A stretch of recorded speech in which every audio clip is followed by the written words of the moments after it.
Are the older string trimmers like this one better than most of the new ones you find in the market today? I'd certainly like to think that they are, but there are a couple of drawbacks to owning them. The biggest one, of course, is finding replacement parts for them, and that's because most of the parts might be discontinued or too expensive when you do find them. Now, hopefully we won't need to replace any parts on this one, but then again, you don't always get what you want.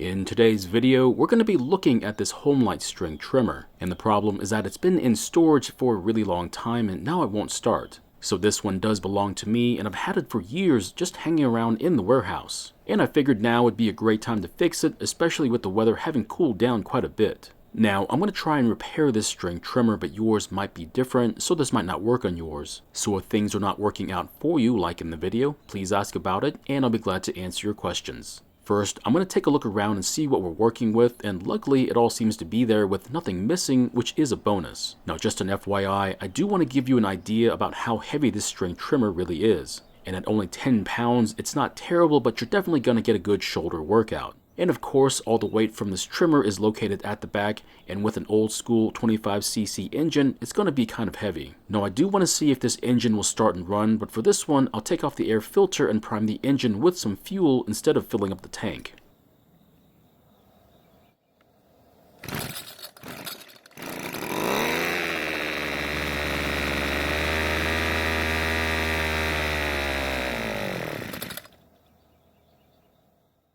So that was kind of interesting. I only expected the engine to run for a second or two at most, but to my surprise, it ran for a really long time, as though there was fuel in the carb and maybe even in the fuel lines already. Either that, or I put way too much fuel into the carb, and that's why it ran for as long as it did. Now don't worry, we'll put some fuel into the tank here in a bit and try starting it, but I would like to get this trimmer cleaned up a bit first. The only good thing is that it doesn't take very long to clean a string trimmer, however, it is pretty easy to go overboard on it, so be careful. So it's been a couple of hours and it's now dried off. That means we can finally put some fuel into the tank and then try starting it. Looking inside the fuel tank, you can see that there is a fuel filter in there, but I don't really like how it's sitting in there, so we'll end up fixing that later on. So this is the first real test. After filling the tank halfway up with fuel, will the purge bulb be able to pull fuel from the tank? And unfortunately, after pressing on the bulb several times, there is no new fuel in the bulb, which tells us we have a problem somewhere in the fuel system. Now, what I mean by that statement is that more than likely the carb is at fault, but it could easily be the fuel line or the fuel filter that's at fault too. Now, just as a reminder, if no fuel makes it to the purge bulb, it means there's no fuel in the carb, and trying to start it would be pointless. That means we'll need to take the carb off the engine for an inspection and most likely a well-needed servicing. And of course, while I'm here, we might as well redo the fuel lines, but this may have been a step too far, as you're about to see. Most times, these lines will be the original ones that came from the factory and are in terrible condition. However, it turns out these may have been changed out some time ago and were still in good condition and probably could have been kept. That's alright though, whenever I see a machine with new fuel lines, it gives me the knowledge that at least I won't have to change them anytime soon. Now to help get the new lines into the fuel tank, cut them at an angle and you should be able to push them into the openings.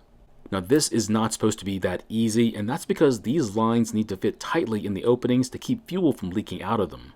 This one, however, is a bit too easy, meaning someone may have modified the openings to make it even easier to install the new lines. And after installing the fuel filter line, you'll need to pull the line out of the tank, that way you can install the fuel filter. Now, if yours came with a spring clamp on it like this one did, you're welcome to reinstall it again. However, I'm not going to do that, and that's just my choice.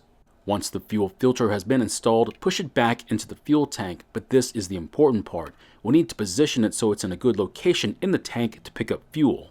Remember, the trimmer will be angled towards the ground while someone's using it, so it just makes sense to make sure the filter is located towards the lower front part of the fuel tank then. Once the lines have been installed, we can finally open the carb up for an inspection, and what we find is not typical. There seems to be quite a lot of buildup in certain areas, which didn't make sense to me. However, later on we'll understand why. I know it's really tough to tell, but the pumping diaphragm is there. It just happens to be transparent, which is not typical either. It also turns out that the inlet screen inside the carb is covered in debris, which happens when the fuel filter in the tank falls off the line. Now, most consumers are not aware that this can even happen, and if left like this, the debris will reduce the fuel flow through the carb, causing running problems. Next, we're going to get access to the metering diaphragm, which is underneath this metal plate. And what we find is not good. The diaphragm is supposed to be flexible, and I mean something like a cotton t-shirt flexible. But this one is nowhere near that level and is somewhat stiff, which is not good for it. On top of that, there's also a wrinkle across it, which is not going to help it either. And as you can see, it seems to be flexible, but in reality, it's supposed to be even more flexible than this. Next, I'm going to remove the needle and rocker arm assembly on the other side of the carb, that way we can give it a good cleaning. Just be very careful when doing this because these parts are really easy to lose because of their size. Now it is your choice on what to do if you happen to lose one of them, but I know what I would do if I lost one. Next, I'm going to spray off the debris from that screen and at the same time check to see if the carb cleaner will pass through the screen, which luckily it does. Now so far I've done everything I could with this carb and it's about time to put it back together. Now if your screen is having a tough time passing the carb cleaner through it, just let it sit with the screen full of cleaner for a long time. Eventually the varnish that's on the screen will dissolve and the cleaner will pass through it. Also, if you don't think you'll be able to or even care to deal with this kind of work, then I'd recommend just ordering a new carb then. And after tightening the screw, try and move the rocker arm up and down to confirm that the needle is also moving. So this is the replacement diaphragm and this is how it's supposed to move, with very little resistance and with no wrinkles on it.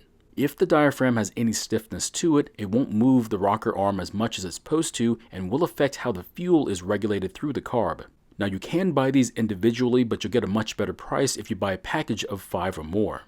So what are you supposed to do with the other 4 diaphragms then? Well, I don't have many suggestions other than to keep them for future projects.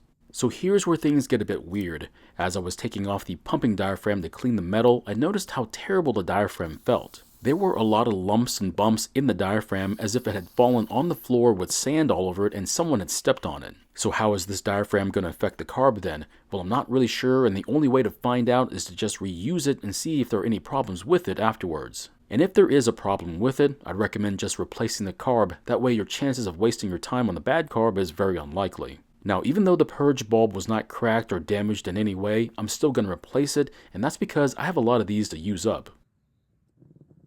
Now before we install this carb, I would like to see where the fuel adjustment screws are set at. But first, I'll need to remove this plastic limiter, and to do that, all you need to do is to pull it away from the carb.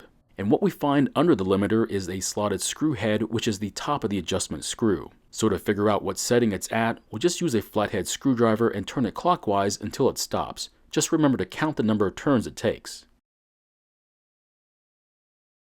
And on this particular carb, it took 3 full turns before it stopped, which is quite a lot in my opinion. We'll then turn it back to where it was before, that way we'll have it set to hopefully a working position.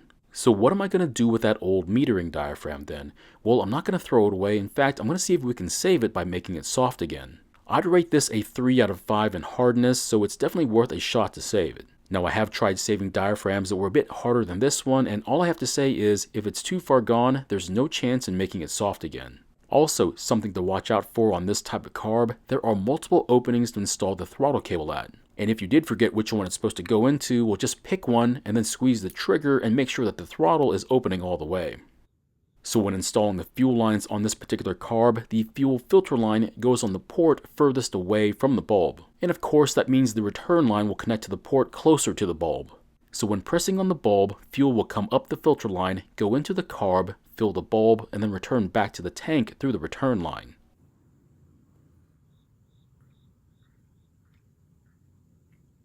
And as you can see, the fuel is flowing through the system just like it's supposed to. Now, if yours is not doing this, then you'll need to go back through the carb again, or you can save your time and just order a new carb.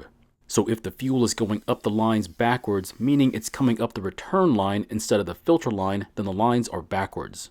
Now the engine will start and run with the lines backwards, but after some time, the engine will come to a stop because the carb won't be able to deliver fuel to it.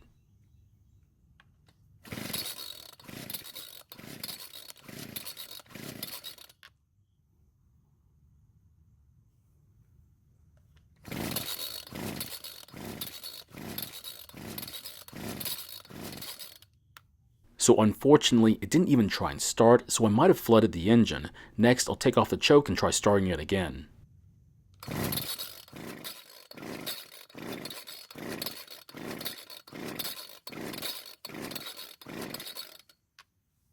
So yet again, it didn't start. Now I have to wonder if the carb is even working. And to find out if it is, I'll take out the spark plug and see how soaked in fuel it is. So this is when I realized that the gap on the spark plug was a lot bigger than I think it should be. To help visualize just how big it is, I'll stick the tip of my screwdriver into it, which I shouldn't be able to do this easily. Now, I like to set my spark plug gaps to 25 thousandths of an inch, but you can set it to whatever value you think it should be. So this is when things turned a bit ugly. As I was prepared to try and start it again, that's when I realized there was fuel leaking from the carb. I figured it was leaking fuel anyway, so I might as well try and start it and see what it does.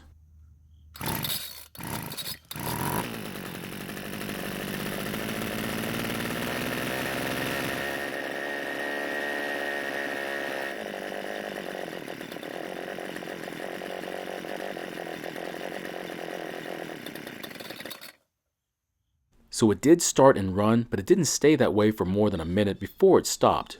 Now there's no point in trying to adjust the carb, the first reason being the leak, and the second was how far the adjustment was already set at. So yes, I could go back through the carb again and even put it through the ultrasonic cleaner. However, after feeling how gritty the pumping diaphragm was, I don't have much hope for it.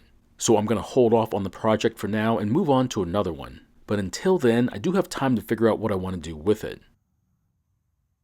So my question is, what do you think I should do with this project? Go back through the carb or just order a new one instead? Now I'm not partial to this trimmer, so I don't have a personal opinion on it, but I would like to at least save it from the landfill and give it a second chance. Thank you for watching. I really do appreciate your time here. Please feel free to ask me any questions about this project or about your own projects, and I hope to see you in the next video.